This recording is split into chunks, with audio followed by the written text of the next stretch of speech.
কুকুর খাইলে তারা ঘাস খাইলে সেই চৌকান করিয়ে আমরা লক্ষ্য করেছি মুক্ত বলে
পালন করেছি। আপনারা সবাই জানেন যে গত 24 জুন আমবাসাতে একটা আদিবাসী সম্মেলন ছিল।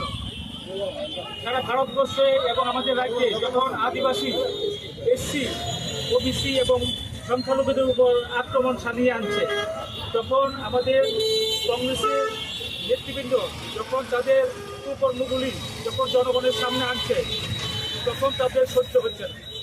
আমরা দেখেছি গণতন্ত্রের মধ্যে বাক স্বাধীনতা হইল প্রথম, কিন্তু বিজেপি সরকার আসার পর থেকে বাক স্বাধীনতা হরণ করেছে।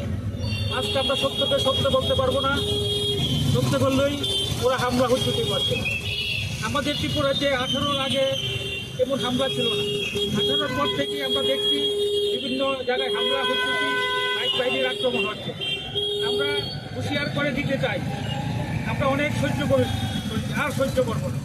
কারণ আমরা আমাদের সর্বভারতীয় আদিবাসী নেতা বিক্রম ভুরিয়া তাকে প্রমাণ করে দিয়েছেন যে আদিবাসীদের উপর অত্যাচার হয়েছে। আমরা কিছুদিন আগে দেখলাম উড়িষ্যাতে 2জন এসসি সম্প্রদায়ের লোক তারা যখন গরু চিবিয়ে যাচ্ছিল, তাদের ঘরের মাথা মুন্ডন করে, তাদের মুখে ঘাস দিয়ে, তাদের হামাগুড়ি দিয়ে হাঁটতে বাধ্য করা হয়েছে। ভারতবর্ষের মধ্যে আমরা দেখছি যে আদিবাসী এবং সংখ্যালঘু এবং এসসি ওবিসির উপর যে আক্রমণ হানছে, আমাদের প্রদেশ কংগ্রেসের যে মল্লিকার্জুন খার্গে আমাদের সভাপতিজি, উনি এবং আমাদের জননায়ক রাহুল গান্ধীজি প্রতিবাদ করছেন এবং জনগণের কাছে তুলে ধরছেন। Thank you.